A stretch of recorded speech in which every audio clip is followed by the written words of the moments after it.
नोमापुर गांव में अपनी चुगली की आदत से तंग लेम्बो नाम का एक व्यक्ति रहता था। न जाने कहां से उसे एक की बात दूसरे को और दूसरे की बात पहले को बताने की आदत पड़ गई थी। वह हर रोज योजना बनाता कि वह इस आदत को छोड़ देगा, लेकिन वह कभी अपने प्लान में सफल नहीं हो सका। इसी वजह से कोई उसे नौकरी पर रखने के लिए तैयार नहीं था और अपनी इस आदत की वजह से हर जगह उसे काम से हाथ धोना पड़ता था। एक दिन जब लेम्बो घर से बाहर निकला तो उसकी मुलाकात अपने पुराने दोस्त राजू से हुई। उसे देखकर राजू बोला, अरे भाई लेम्बो, तुम इतने उदास क्यों हो? अरे क्या बताऊं, तुम्हें तो पता ही है कि मैं चाहकर भी यह चुगली करने की आदत नहीं छोड़ सकता। पता है, मुझे काम पर भी नहीं रखता। इस गांव में तो कोई मुझे मुंह भी नहीं लगाता। अब तुम ही बताओ कि मैं क्या करूं, कहां जाऊं? अगर मैं कोई काम नहीं करूंगा तो भूखा मर जाऊंगा। अरे लेम्बो, अगर तुम्हें इस गांव में कोई काम पर नहीं रखता तो तुम यह गांव छोड़ दो और किसी और गांव में चले जाओ। दूसरे गांव वालों को थोड़ी ना पता है कि तुम्हें चुगली करने की आदत है। वहाँ पर तुम्हें कोई ना कोई काम जरूर मिल जाएगा। राजू, तू ठीक कह रहा है, मुझे इस गांव को छोड़ना होगा। वैसे भी यहाँ कोई मेरी इज्जत नहीं करता। दूसरे गांव में जाऊंगा तो राजू मुझे कोई इज्जत भी मिल जाए। इसके बाद लेम्बो घर गया और अपना सामान पैक करके गांव छोड़कर चला गया।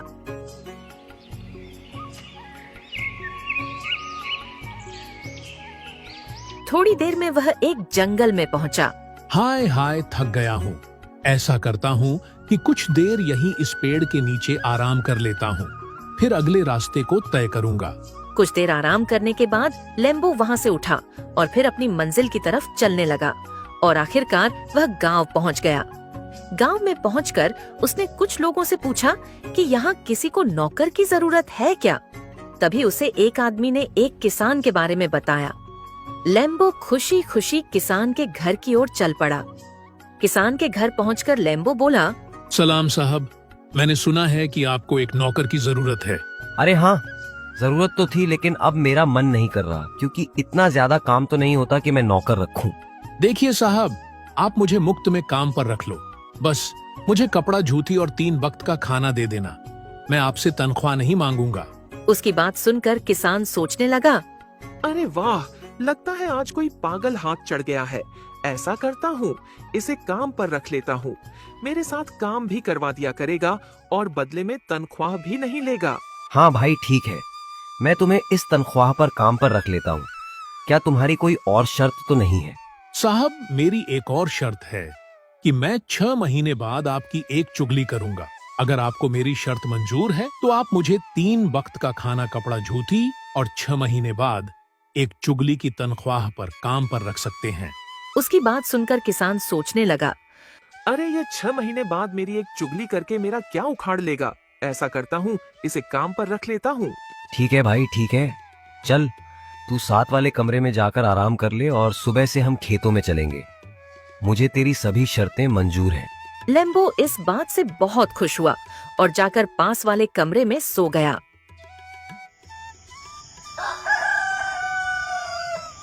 अगले दिन से लेम्बो सुबह जल्दी उठता और किसान के साथ उसके खेतों में काम करवाता। किसान को अगर कहीं जाना होता तो लेम्बो उसके जानवरों का ख्याल रखता और अगर उन्हें बाजार से कुछ मंगवाना होता तो वह ला कर देता। और आखिरकार लेम्बो को उनके पास काम करते हुए 6 महीने बीत गए। अब लेम्बो अपनी आदत से मजबूर था। उसने 6 महीने इंतजार किया था, लेकिन अब और इंतजार नहीं कर सकता था। हर हाल में उसे किसान की चुगली करनी थी।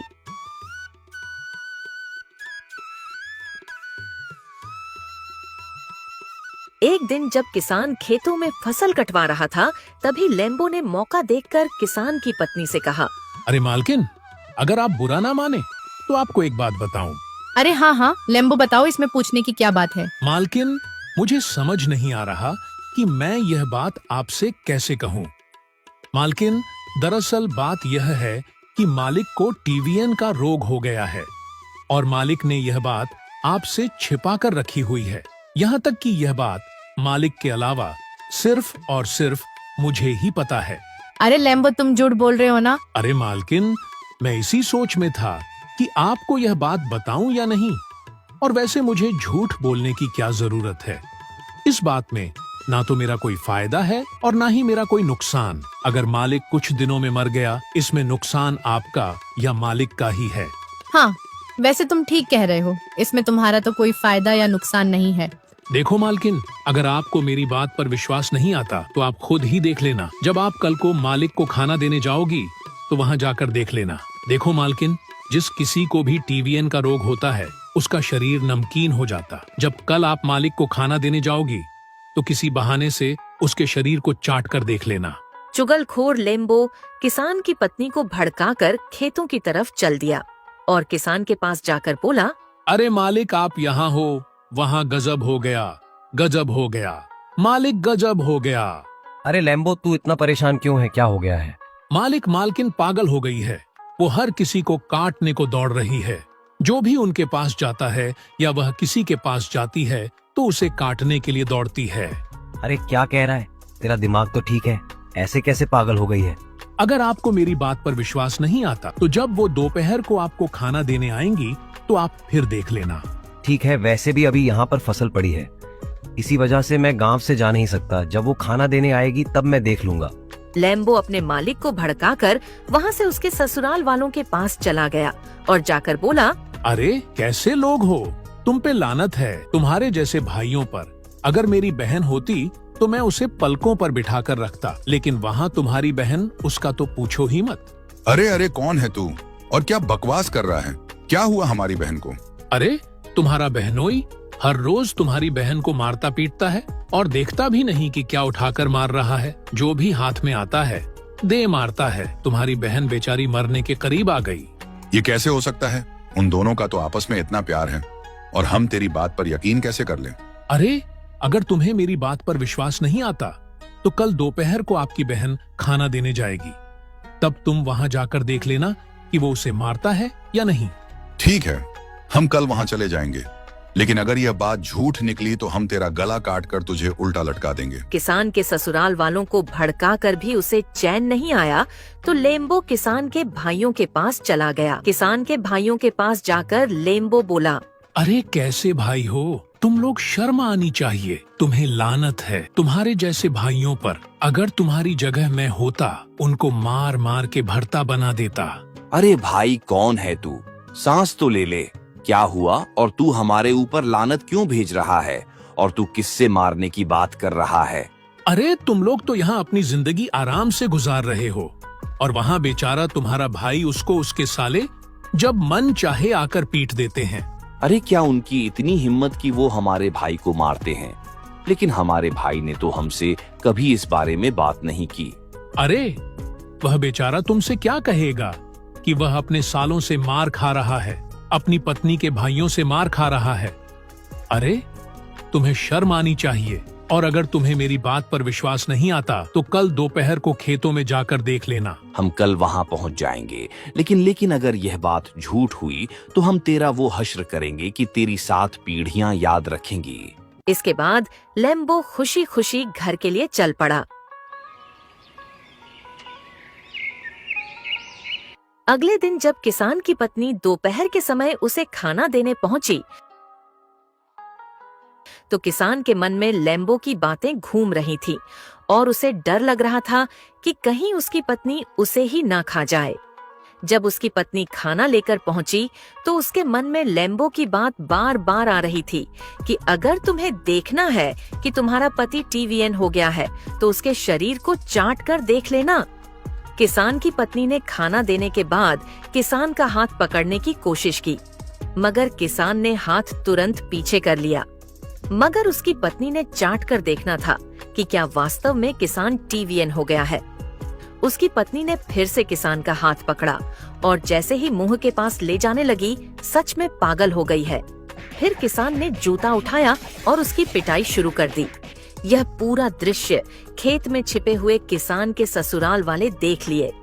जब किसान के ससुराल वाले उसे मारने के लिए पास आ रहे थे तो पास के ही खेत में छिपे किसान के भाई उन्हें ललकार हुए बोले, बहुत हो गया, आज हम देखते हैं कि तुम कैसे हमारे भाई को हाथ लगाते हो। हम तुम्हारे हाथ तोड़ देंगे।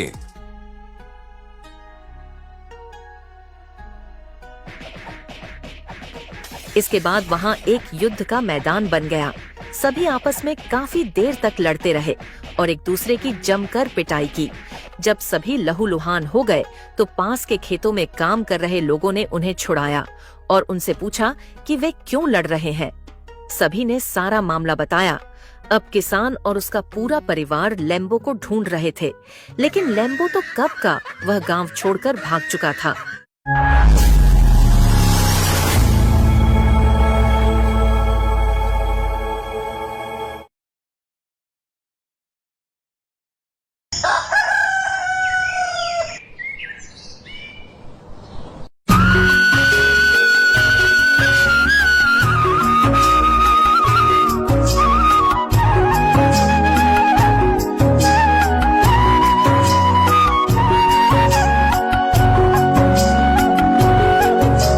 बहुत समय पहले की बात है। एक छोटे से गांव रामपुर में सोहन अपने पत्नी रूपाली, बूढ़ी माँ और 8 साल की बेटी रीना के साथ एक छोटे से घर में रहता था। उसके पिता का बचपन में ही निधन हो गया था, जिससे परिवार की सारी जिम्मेदारी सोहन के कंधों पर आ गई थी। उसके पास एक छोटा सा खेत था, जिसमें खेती करके वह अपने परिवार का मुश्किल से गुजारा चला रहा था।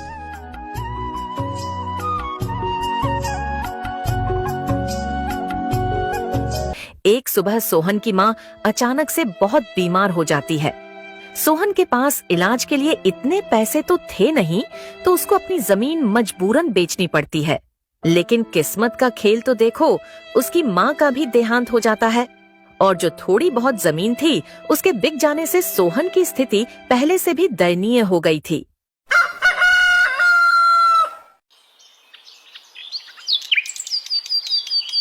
उनका जीवन बुरी तरह कठिनाइयों से भर जाता है, इसलिए वे दोनों मेहनत मजदूरी करके किसी तरह अपना जीवन निर्वाह कर रहे थे। सोहन जमींदार के खेतों में दिन भर मेहनत करता, वहीं रूपाली सेठ राजू के घर में साफ सफाई का काम करती थी। अजी सर्दी बहुत नजदीक आ चुकी है और हमारे पास सर्दियों में ओढ़ने, पहनने और खाने के लिए कुछ भी नहीं। हाँ भाग्यवान, तुम ठीक कहती हो, हमें कुछ करना होगा। आखिरकार सर्दियां आ चुकी थीं। यूं तो हमेशा ठंडी के समय -1-2 डिग्री तापमान रहता था, लेकिन इस साल तापमान बहुत ही ज्यादा गिर गया था, जिससे ठंडी बहुत जोरों से अपना कहर ढा रही थी। इस वजह से रामपुर गांव के लोग ज्यादा ठंडी के कारण डरे हुए थे। दिन हो या रात, लोग ठंडी के कारण बहुत परेशान थे।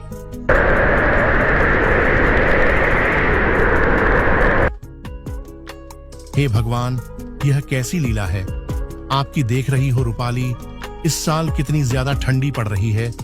इतनी कड़ी ठंडी में काम करना भी बहुत मुश्किल हो गया है। घर से बाहर निकलने का मन भी नहीं कर रहा।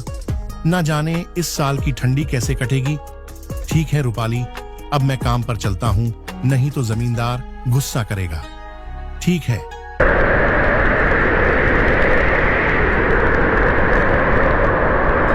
बेटी, तेरे पापा भी काम पर चले गए हैं और अब मैं भी चलती हूँ। तुम अपना अच्छे से ध्यान रखना, बाहर मत निकलना, बहुत ठंड है और मैंने खाना बनाकर रख दिया है, तुम टाइम पर खा लेना।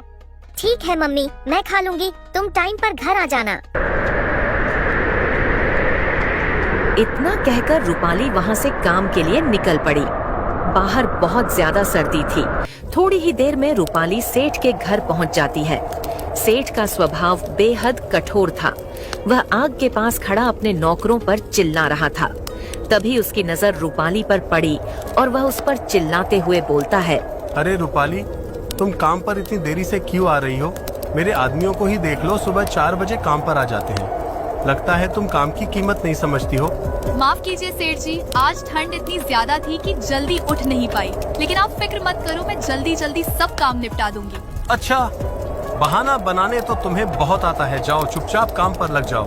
अगर आज काम में कोई भी गड़बड़ी हुई तो मैं तुम्हारा हिसाब कर दूंगा।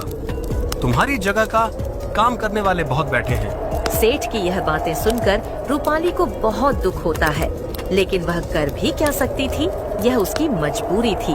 वह चुपचाप काम करने जा ही रही थी कि तभी सेठानी उसके पास आती है और कहती है, अरे आप क्यों डांट रहे हो?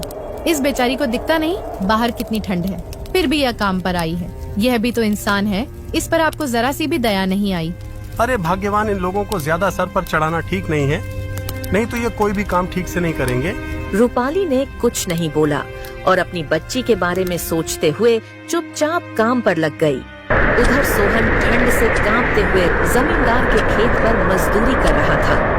लाला धन अपने खेतों का काम कराने के लिए सोहन और कुछ और मजदूरों को सख्त निगरानी में रखता था।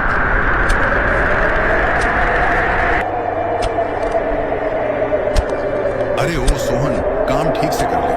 ठंड के बहाने सुस्ताने की कोशिश मत कर। तुम लोग काम करते हो, बाल भर और पैसे चाहिए। थाल भर अगर आज मेरा काम पूरा नहीं हुआ तो मैं तुम लोगों को 1 रुपया भी नहीं देने वाला। नहीं जमींदार जी, मैं पूरी मेहनत कर रहा हूँ। ठंड बस थोड़ी ज्यादा है, इसीलिए हाथ पैर जम से रहे। लेकिन आप फिक्र मत करो, मैं आपका काम पूरा करके ही जाऊंगा। सुबह से काम करते करते सोहन के हाथ पैर ठंड से अकड़ चुके थे और थकान उसके चेहरे पर साफ नजर आ रही थी। लेकिन उसे अपनी पत्नी और बच्ची की बहुत फिक्र थी, इसलिए वह इतनी ठंड में भी जी तोड़ मेहनत कर रहा था। हे ऊपर वाले, ये कैसी परीक्षा ले रहे हो? इतनी सर्दी में भी काम करना पड़ रहा है, और अगर मैंने काम छोड़ा तो जमींदार मुझे काम से निकाल देगा और घर कैसे चलेगा? शाम होने को थी। सोहन ठंड में किसी तरह काम निपटाकर घर लौटने की सोच रहा था, लेकिन तभी लाला धन ने उसे फिर से काम पर लगा दिया। ओए सोहन सुन, आज ये काम पूरा करके ही जाना। अगर थोड़ा सा भी काम छूटा तो समझ तेरी नौकरी तो गई।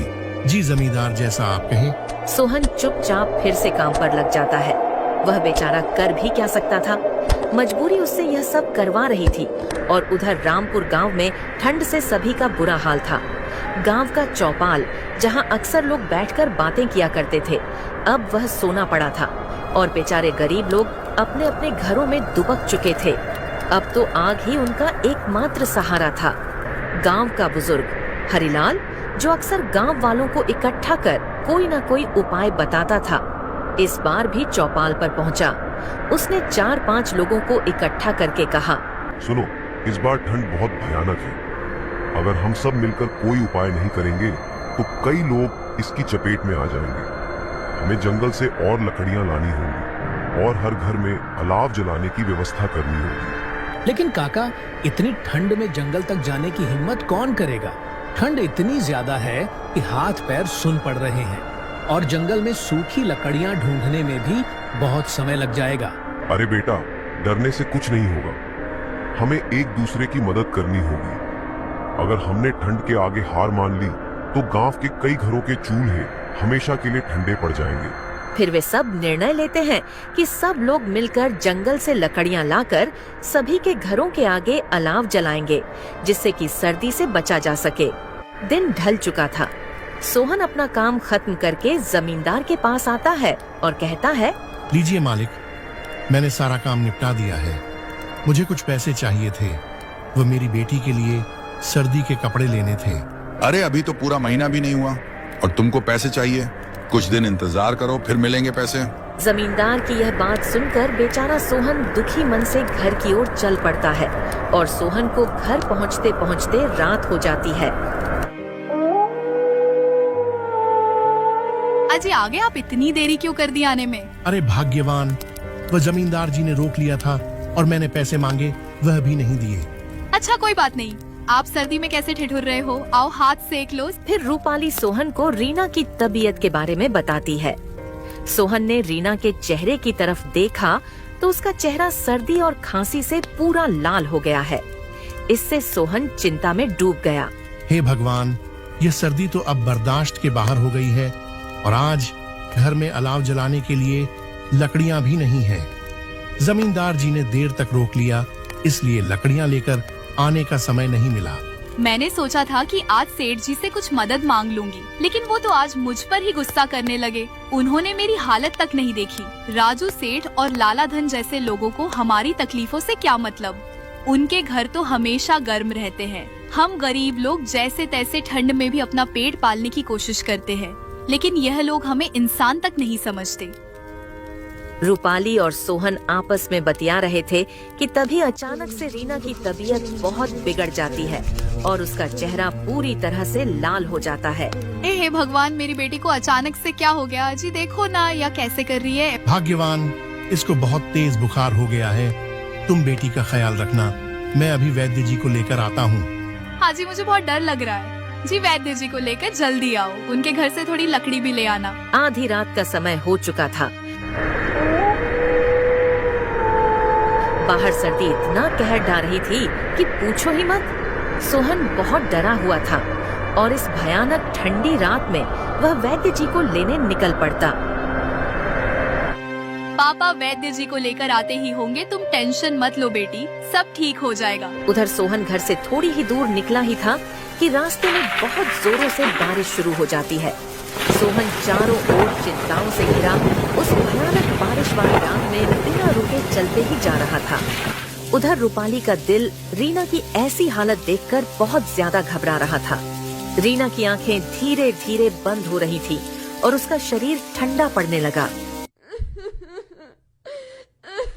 जैसे तैसे सोहन वैद्य जी के घर पर पहुंचता है, पर उनकी बदकिस्मती तो देखो, उस रात वैद्य जी अपने घर पर नहीं थे। उधर रूपाली इतनी जोर से चिल्लाती है, उसकी चीख उस भयानक काली रात की बरसात को चीरती हुई सीधे सोहन के कानों में पड़ती है। यह चीख इतनी दर्द भरी थी कि हर सुनने वाले की रूह कांप जाती। इसे सुनकर सोहन बहुत घबरा जाता है और वह अपने घर की तरफ दौड़ता है। बेचारा घबराया हुआ सोहन दौड़ा दौड़ा घर पहुंचता है। घर के अंदर जाकर जो देखता है, उसका कलेजा फट सा जाता है। अरे रूपाली, ये क्या हुआ? और रीना की आंखें क्यों बंद है? रीना को क्या हुआ? भगवान ने हमसे हमारी बच्ची छीन ली। बेचारी नन्ही सी जान रीना इस बेरहम सर्दी के चपेटों को नहीं सह पाई। उस बेचारी की क्या गलती थी जो इस भयानक ठंड ने उसे अपने परिवार से अलग कर दिया। वे दोनों पति पत्नी उस बेरहम ठंड से हार चुके थे।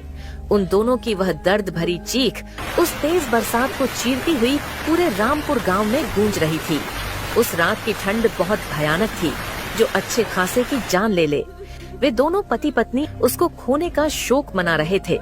वे अपनी किस्मत को कोस रहे थे कि क्यों भगवान ने उन्हें इतना गरीब बनाया जो अपनी बच्ची को ही ठंड से नहीं बचा सके।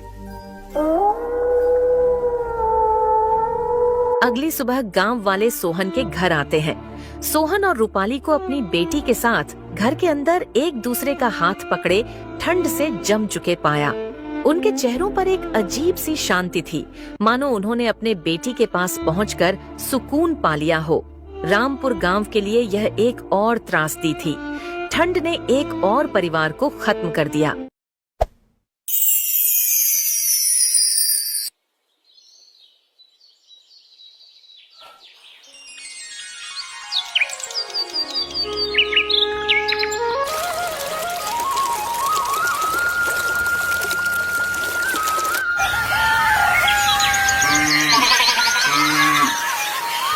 एक गांव में राज और अर्जुन नाम के दो भाई रहा करते थे। राज अर्जुन से उम्र में बड़ा था और वो हमेशा अर्जुन से छोटी छोटी बात पर झगड़ा करता रहता था। इस बात से उसके पिता विजय बहुत चिंतित रहा करते थे। एक दिन राज अर्जुन से बिना किसी बात के झगड़ा कर रहा था कि तभी वहाँ पर विजय आ गया। विजय ने कहा, मेरी समझ में नहीं आता राज, आखिर तुम्हें अर्जुन से क्या समस्या है? तुम हर छोटी छोटी बात पर अर्जुन से झगड़ा करते रहते हो। आप तो अर्जुन का ही पक्ष लेंगे पिताजी, क्योंकि ये आपका लाडला बेटा जो है। ऐसी बात नहीं है बेटा, जितना प्रेम मैं अर्जुन से करता हूँ उतना ही प्रेम मैं तुमसे भी करता हूँ। मेरी समझ में ये नहीं आता कि आखिर तुम्हारे दिमाग में इतनी नफरत भर कौन रहा है। सच तो ये है कि आप अर्जुन को हमेशा से ज्यादा प्रेम करते हैं। आप हमेशा अर्जुन का ही पक्ष लेते हो। आप अर्जुन की बड़ी से बड़ी गलतियों को ऐसे नजरअंदाज कर देते हो जैसे कि उसने कोई गलती की ही नहीं, बल्कि कोई महान कार्य किया हो। अपने बड़े भाई और पिता की बहस को अर्जुन काफी देर से सुन रहा था। वह राज की ओर देखकर बोला, ऐसी बात नहीं है भैया, जब मैं कोई गलती करता हूँ तो पिताजी मुझे डांटते भी हैं, लेकिन बस मेरी समझ में नहीं आता कि आखिर आपको मुझसे इतनी चिढ़ क्यों है। राज ने गुस्से में कहा, मेरा कोई छोटा भाई नहीं है, मैं अपनी माँ की इकलौती संतान हूँ, समझा? मेरी माँ के मरने के बाद पिताजी ने तुम्हारी माँ से विवाह कर लिया। तुम पिताजी की संतान जरूर हो, लेकिन मेरा कोई भाई नहीं हो। बस बहुत हो गया राज। अब मुझे ये बताओ कि आखिर तुम अर्जुन से झगड़ा क्यों कर रहे थे? राज ने जवाब दिया, हमारे गांव की जमीन पर अर्जुन मुझसे बिना पूछे एक ढाबा खोलने की तैयारी कर रहा था। उसे ढाबा खोलने के लिए मैंने ही बोला था। तुम तो कोई कामकाज करते नहीं हो, और अब मैं बूढ़ा हो चुका हूँ। अर्जुन ही परिवार का खर्च उठाता है। तो आप ये कहना चाहते हैं कि मैं इसके टुकड़ों पर पल रहा हूँ? पिताजी, वो जमीन मेरी है। मैं उस जमीन पर अर्जुन को कोई ढाबा नहीं खोलने दूंगा। इतना कहकर राज क्रोधित होकर घर से बाहर निकल गया और अर्जुन अपने पिताजी की ओर देखकर बोला, आपको भैया से इतनी सख्ती से बात नहीं करनी चाहिए थी। पिताजी, आपने उनसे ऐसा क्यों कहा कि घर का खर्चा मैं ही उठाता हूँ? उनको कितना बुरा लगा होगा। तुम वाकई बहुत भोले हो अर्जुन। तुम्हारा बड़ा भाई तुमसे बिना बात के झगड़ा करता रहता है, और फिर भी तुम्हारे मन में उसके लिए इतना प्रेम और स्नेह है। वो मेरे बड़े भाई हैं पिताजी, उन्हें मुझसे झगड़ने का पूरा अधिकार है। भैया मन के इतने बुरे भी नहीं हैं। पिताजी, उन्हें जरूर कोई मेरे खिलाफ और आपके खिलाफ भड़काता रहता है। मुझे याद है बचपन में जब मैं दूसरी कक्षा में था और भैया 5वीं कक्षा में थे, भैया मुझे कितने प्रेम से मेरी उंगली पकड़कर मुझे विद्यालय ले जाया करते थे। मुझे तुम पर गर्व है बेटा कि मुझे तुम्हारे जैसी संतान मिली। उधर राज क्रोधित होकर सीधा गांव के व्यक्ति मोहन के पास पहुंच गया। मोहन एक कपटी व्यक्ति था जो अंदर ही अंदर विजय से बहुत जलता था। वो काफी वर्षों से राज के कान भर रहा था। राज को अपनी तरफ आते देख मोहन मुस्कुराता हुआ बोला, क्या बात है राज? लगता है अपने छोटे भाई अर्जुन से फिर से झगड़ा करके आए हो तुम। अब तो हद पार हो गई है मोहन चाचा। आज तो मेरे पिताजी ने ये तक बोल दिया कि परिवार का खर्चा भी अर्जुन ही उठाता है, मानो कि मैं कुछ करता ही नहीं। अरे तुम्हारे पिताजी ने तुम्हें साफ साफ समझा दिया कि तुम अर्जुन के टुकड़ों पर ही पल रहे हो। तुम उन दोनों के लिए बोझ हो। मैं अब इस गांव में नहीं रहूंगा मोहन चाचा। मैं अपने परिवार को छोड़कर हमेशा के लिए चला जाऊंगा। अरे ऐसी गलती मत करना राज। अगर तुमने ऐसा किया तो अर्जुन अपने मकसद में कामयाब हो जाएगा। समझो, वो तुम्हारे पिताजी की सारी संपत्ति पर कब्जा कर लेगा। मत भूलो, विजय की संपत्ति के असली वारिस तुम हो, ना कि वो अर्जुन। तो फिर आप ही बताइए मोहन चाचा कि मैं क्या करूं? विजय के जो वकील हैं वो मेरे बहुत अच्छे मित्र हैं। अभी कुछ दिन पहले ही विजय अपने वकील के पास वसीयत बनवाने के लिए गए थे। ये बात मुझे वकील ने बताई, और जानते हो उन्होंने अपनी सारी संपत्ति किसके नाम करवाई है? उन्होंने अपनी सारी संपत्ति अर्जुन के नाम कर दी है। अगर ऐसी बात है मोहन चाचा, तो फिर मैं अर्जुन को छोड़ूंगा नहीं। ऐसी गलती भूल कर भी मत करना। मेरे पास एक और उपाय भी है। कैसा उपाय मोहन चाचा? मैं तुमसे अभी कुछ देर पहले कह रहा था कि वो वकील मेरा बहुत अच्छा मित्र है। वो मेरे कहने पर वसीयत तुम्हारे नाम पलट देगा, पर इस बात का पता विजय को कभी नहीं चल पाएगा। जब विजय इस दुनिया से चला जाएगा तो सारी संपत्ति के वारिस तुम हो जाओगे। उसके बाद तुम अर्जुन को धक्के देकर बाहर निकाल देना। इस राज को तुम्हारे, मेरे और वकील के अलावा कभी कोई नहीं जान पाएगा।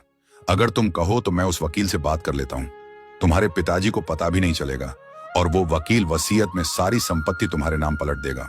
तभी वहाँ पर मोहन की बेटी राधा आकर बोली, पिताजी, आपको माँ बुला रही है। मोहन राधा की बात सुनकर वहाँ से चला गया। राधा राज की ओर प्यार से देखने लगी। राधा और राज एक दूसरे से प्रेम करते थे। मैंने तुम्हारे और पिताजी के बीच की सारी बातें सुन ली हैं। तुम एक काम करो, कल पिताजी के साथ उस वकील के घर पर चले जाओ और वसीयत अपने नाम कर लो। जब तक तुम ऐसा नहीं करोगे, तुम्हारे हाथ में कुछ भी नहीं है। जो कुछ भी है तुम्हारे छोटे भाई अर्जुन का है। राधा की बात सुनकर राज के चेहरे पर क्रोध हावी हो गया।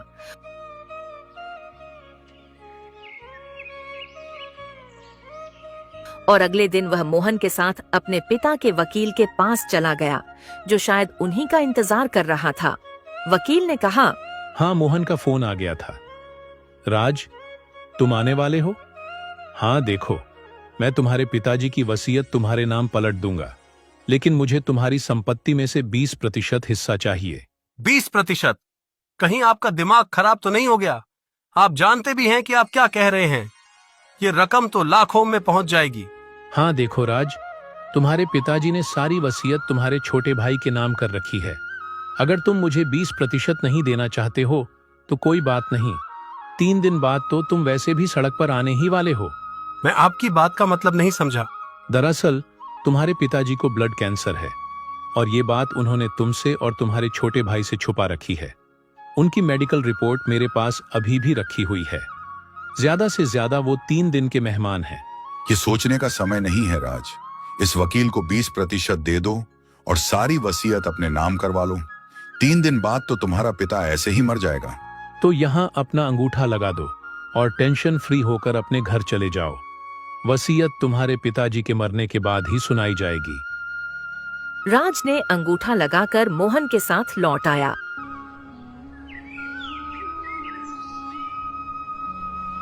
और 3 या 4 दिन के बाद अचानक विजय की तबीयत बिगड़ गई और उनकी मौत हो गई। अर्जुन फूट फूट कर रोने लगा। सारे गांव वाले वहां एकत्रित हो गए। तभी वो वकील वहां पर आ गया। अर्जुन, मैं तुम्हारे पिताजी का वकील हूँ। मैं यहाँ पर यह बताने के लिए आया हूँ कि तुम्हारे पिताजी ने संपत्ति किसके नाम की है। ये बात आप कल आकर बता दीजिए। मैं अभी सुनने और समझने की स्थिति में नहीं हूँ। मैं अपने पिताजी से बहुत प्रेम करता था। वो मुझे छोड़कर चले गए। मैं अकेला रह गया। देखो, यह मेरी मजबूरी है अर्जुन। तुम्हारे पिताजी का आदेश था कि उनके मरने के 2 घंटे बाद वसीयत पढ़कर सुना दी जाए।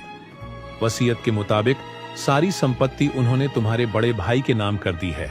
इतना कहकर वकील वहां से चला गया, मगर अर्जुन को वकील की बात से कोई फर्क नहीं पड़ा। वह फूट फूट कर रोता रहा। विजय का अंतिम संस्कार राज ने किया। मैं भला कहाँ जाऊंगा?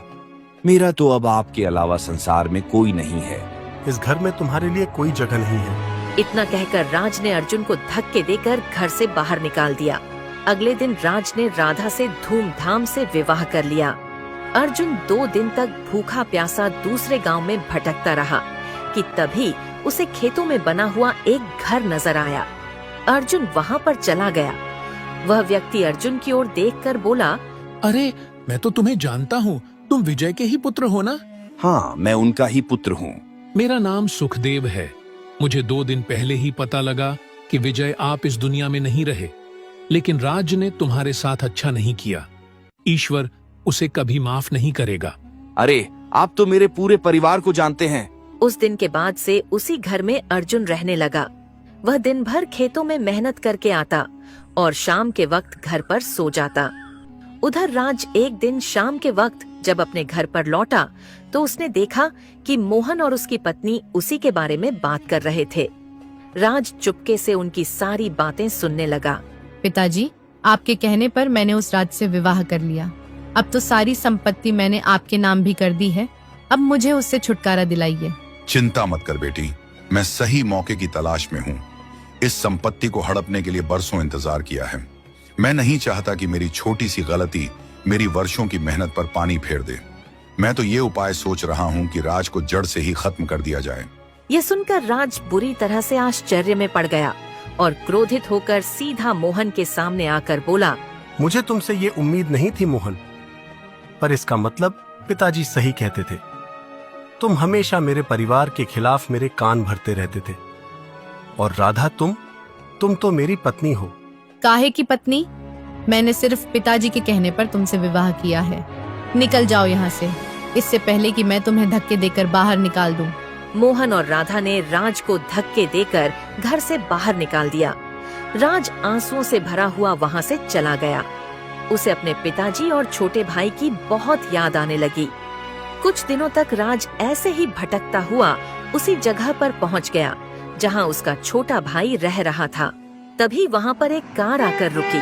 कार के अंदर से विजय का वकील निकलकर बाहर आ गया और राज और अर्जुन की ओर देखकर बोला, मैंने तुम दोनों को कहाँ कहाँ नहीं तलाश किया। मुझे माफ कर दो। मैंने तुम दोनों के साथ बहुत बुरा किया। ईश्वर ने मुझे इसकी सजा दे दी है। मुझे भी तुम्हारे पिताजी की तरह ब्लड कैंसर हो गया है और मैं भी कुछ दिनों का ही मेहमान हूँ। आपने बहुत देर कर दी वकील साहब। मोहन ने सारी संपत्ति अपने नाम कर ली। आपने जो अंगूठा मुझसे लगवाया था उसका फायदा मेरी पत्नी और मोहन दोनों ने उठाया। ऐसा नहीं है राज, मैं बिल्कुल ठीक कह रहा हूँ। बचपन से ही तुम्हारे पिताजी और छोटे भाई के खिलाफ तुम्हें भड़काता रहा। यहाँ तक कि उसने अपनी बेटी का विवाह भी तुम्हारा विश्वास जीतने के लिए कर दिया। मेरे पास उसके खिलाफ तमाम सबूत हैं। मैं पुलिस के सामने गवाही देने को तैयार हूँ। चलो मेरे साथ। राज और अर्जुन वकील के साथ पुलिस स्टेशन चले गए। पुलिस स्टेशन में वकील ने अपना जुर्म स्वीकार किया। जी तो चाहता है कि तुम्हें भी जेल की काल कोठरी में डाल दूं, लेकिन ईश्वर ने तुम्हें इससे कहीं बड़ी सजा दी है। इसके बाद पुलिस मोहन के घर के लिए निकल गई। पुलिस ने मोहन और राधा को गिरफ्तार करके जेल में डाल दिया। राज और अर्जुन सगे भाइयों की तरह आपस में फिर से रहने लगे।